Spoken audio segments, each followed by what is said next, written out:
Those are legitimately the biggest tires I've ever seen.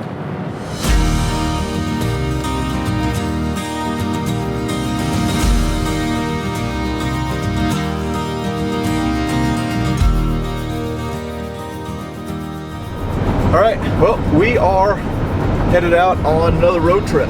Last summer, we took a trip to the west. You can go back and watch all of those videos. And we've decided to head back to the west on a little bit different route that I'm pretty excited about, because we're going to be seeing some things that I've never seen before.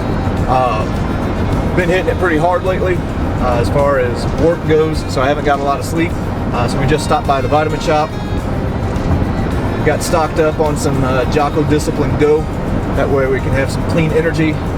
We're well supplied on beef jerky. So we're good to go for the next 13 hours out here.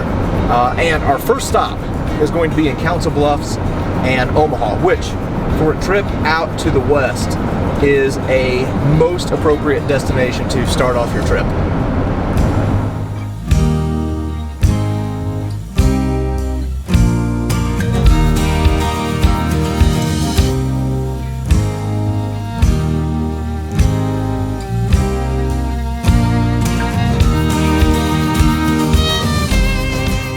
I have to admit that I am a bit of a sucker for pieces of history that just involve true American grit. You know, stories of men and women who worked from daylight until dark, sweat, bled, and worked not only to make a better life for themselves, but to help build this country. And one of the best examples of that kind of American grit that involves people from all walks of life, immigrants from China, immigrants from Ireland, Confederates, Union war veterans from the Civil War, involves the building of the Transcontinental Railroad. Well, today I am in Omaha, Nebraska and Council Bluffs, Iowa, which together form the eastern end of the Transcontinental Railroad. This massive, ambitious building project that was undertaken by the United States to connect this country together in a way that it had never been connected before.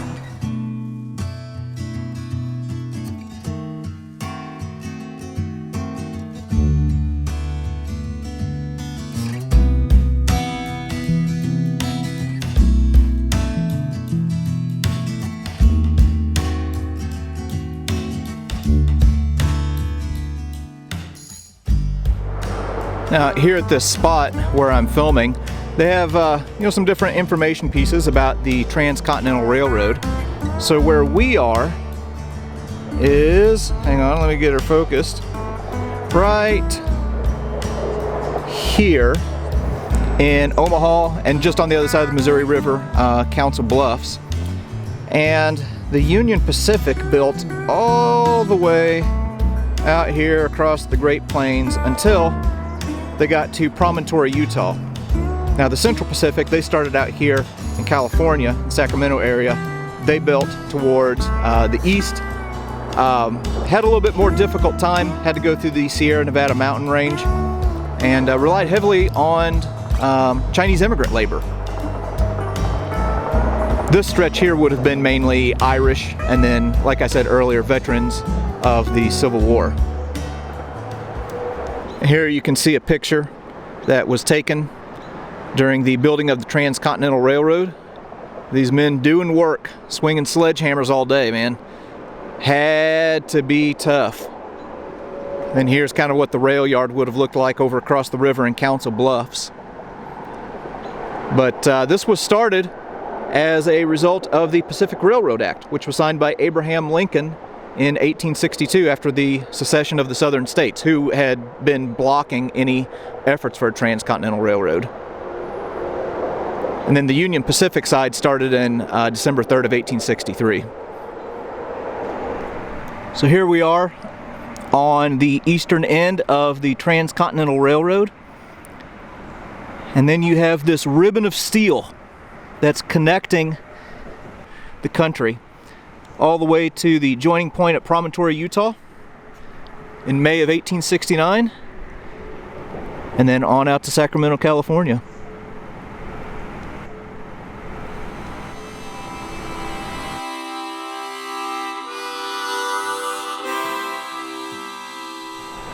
Now, before we move on, I wanted to show this train.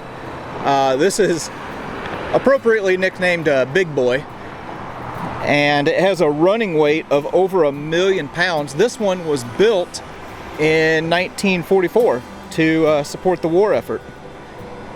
Country was in need of a lot of goods and materials to be transported back and forth across the country, and this monstrosity helped out.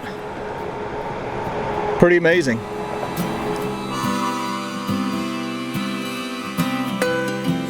Alright, so I mentioned that we are in Omaha.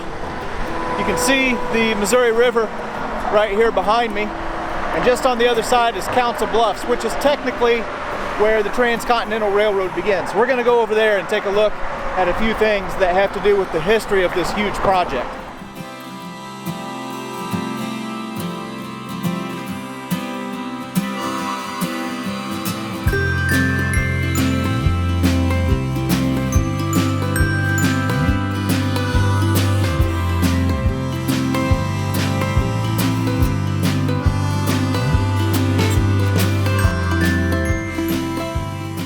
Transcontinental Railroad is something that was signed into law by Abraham Lincoln in 1862 after a lot of opposition, and it connected the country in a way that it had never been connected before. It was almost like the internet of its day.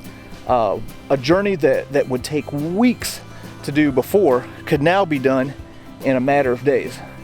And where I'm standing right here in Council Bluffs, Iowa, right next to this golden spike, is the far eastern end of the Transcontinental Railroad.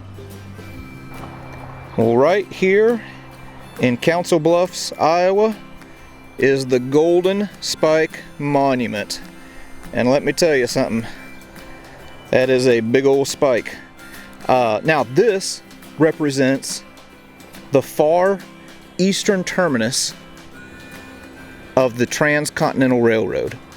Now right here they have a nice bench set up where you can sit and admire this giant golden spike.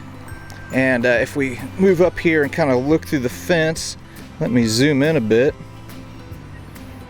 you can see that this says Council Bluffs, eastern terminus of the Union Pacific Railroad, fixed by Abraham Lincoln, President of the United States.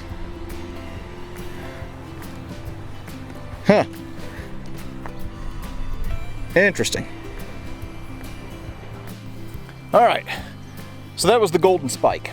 Now, there's really not much here other than, you know, this monument to honor those who worked on the Transcontinental Railroad. But there's a museum just down the road at an old train depot called the Rails West Museum that we're going to go check out and that I'm pretty excited to see.